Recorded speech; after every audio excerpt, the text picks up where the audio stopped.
Whatever happens, I must be informed of her decision. Is that clear? Mm-hmm. Good.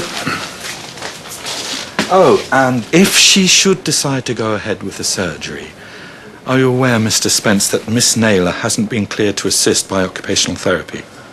So it'll have to be either myself or Mr. Byrne, and that is my call. What's that all about? Elliot's just annoyed with me. It's something and nothing. I thought you wanted in on this op. I do. And if Miss Armstrong goes for it, then you owe me one, don't you? Maybe. So I need a favour. You can help clear me fit. To work. Hello. Yes. My name is Elliot Hope. I am cardiothoracic consultant surgeon at Holby City Hospital. No. No. Sorry. Are you the next of kin to Miss Pauline Armstrong? Oh, I see. No. Thank you. Sorry. Bye. So, can I trust you to do a good job in there, Nurse Jackson? Oh, yeah. You're in a really safe pair of hands. First time. Yeah, first time helping. Take your time. Don't panic. If you need help, ask. Remember, it's my first day here, too. Listen, love, don't you worry. Face like yours, I'd trust you with my life every day of the week. I'll do my best. Everything okay? All set. Very good. Oh, Mr. Strachan, how long is this going to take? Why? Well, it's just that I promised Maria... Donna, do you want to do this or not? Yes. Good. So let's get Mr. Merriweather back on his feet and on the road. Pauline. I hope you don't mind. I rang the number of your next of kin, and it's a Chinese takeaway. Really? Perhaps you should have ordered me my last supper. I have no next of kin, just a hope, no family. I've devoted my life to my kids. It's what I always wanted to do. I watched my mother hold my father's hand as he died, and when her time came, I did the same for her.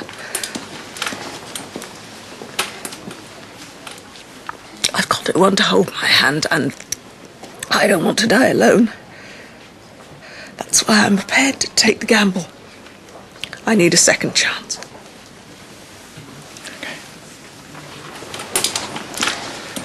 Miss Armstrong has decided to go ahead with surgery. Right. I think you made the correct decision. Well, there is one condition, if I'm allowed that. I'd prefer it if you did the surgery, Mr. Hope, you and Mr. Spence. I'm afraid I have a full theatre list today, and I can't let down my other patients. No, of course not. But I promise you, you will be in the best possible hands. There's a bright young surgeon on my team that I would trust with my own life. Mr. Byrne is excellent. I have every confidence in him. Michael? Okay. In the meantime, I'll leave you in Miss Naylor's capable hands. Mr. Hope, I'd like to team up with Mr. Spence on this. I know you would, and you know I can't allow that. You don't need to use Mr. Byrne. I'm absolutely fine. Miss Naylor, we agreed. No surgery until OT tell me otherwise. Excuse me. So, Elise, where else have you been working? As a locum nowhere. This is my first place. Oh, well, you've obviously come to the best. I mean, what you've worked here, nowhere else could possibly compare, really. Isn't that right, Donna?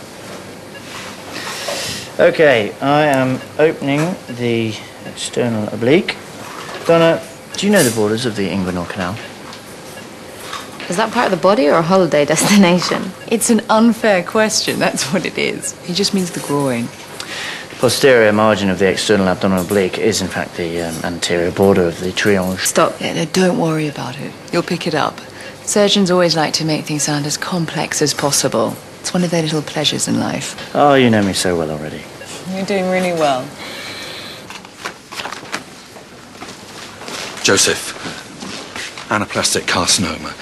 Miss Armstrong, Bay 2, June Theatre this afternoon. I've got a full list. Right. It's Mr. Spence's operation, but I want a safe pair of CT hands in there. No problem. I will get her prepped. Great, thank you. Thanks for pushing this through. I'll go and prep for theatre. You're too late. Miss Armstrong's on her way up with Joseph. Anyway, Elliot doesn't think you're up to it. But we had a deal, Michael. I got you your patient, and you got me signed off as fit to operate, so what now? Well, Joseph is a very good surgeon. But I'm better. If you really want this to be a success, then you should take me in there. She's technically your patient now, so it's your call. Okay, I'm moving the bile out of the way. I've opened the sac, and there is bile in the sac, which I'm going to have to... Bile in the sac isn't very common. I am going to perform a herniatomy suction. Donna, suction, please. Take your time, you'll be fine. Just to the left a bit, please. So, what does your husband do? Who says there's a husband? Okay, Miss Armstrong, we're just going to take you down to theatre. Now, you'll be given a general anaesthetic, which should take effect within moments. Stop!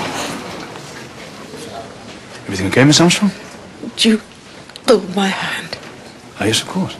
It's okay, I'll take it from here. Excuse me? What's going on? Nothing, Miss Armstrong. Everything's fine. Mr. Hope asked me to do this operation. Well, it's not his gig.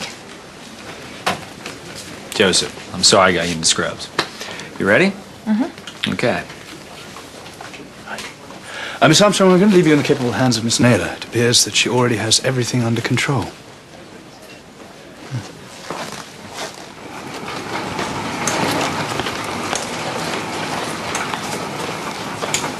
So I says to myself, Donna, Proline suture, please. I'm about to anchor in the mesh. Donna, what do you really want in life, you know? Do you want to be changing beds and mopping sick for the rest of your life? Well, of course I said no. So I asked Mr. Hope to help me, and he did. I think you're very focused. Thank you. Well, I reckon if I can get enough experience, then if a job comes up, I can go for it. Why not? And if you need any help on the anaesthetic side of things, let me know. Seriously? Great, thank you. Donna, suction, please.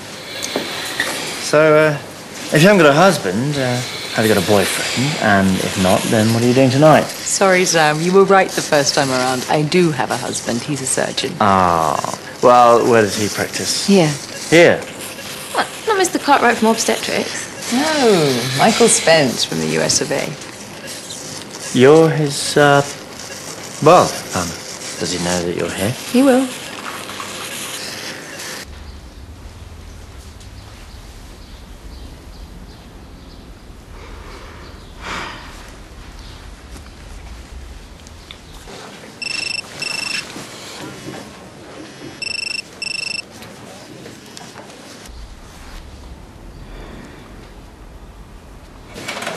Let me. No, I can manage. I'm pregnant, okay? Pregnant, not useless. Nobody implied anything of the sort. It's just everyone's treating me like some kind of useless freak. Not at all. If somebody faints as you did the other day, it's only common sense that they don't exert themselves. I'm fine. At this stage, it isn't just about you. It's about the health of the baby. Where do you want this? Just through there. The thing about the standard procedures, even with relatively low thyroglobulin levels, there's no sign of macroscopic tumors, and around 80% of all patients have recurrence in the first year, but this way, we get it all out. Forceps. Okay, just maneuvering around the subclavian and jugular vessels. All right, here. You see the parathyroids and the lower parathyroids. I was always told that surgery didn't have a part to play in anaplastic thyroid cancer.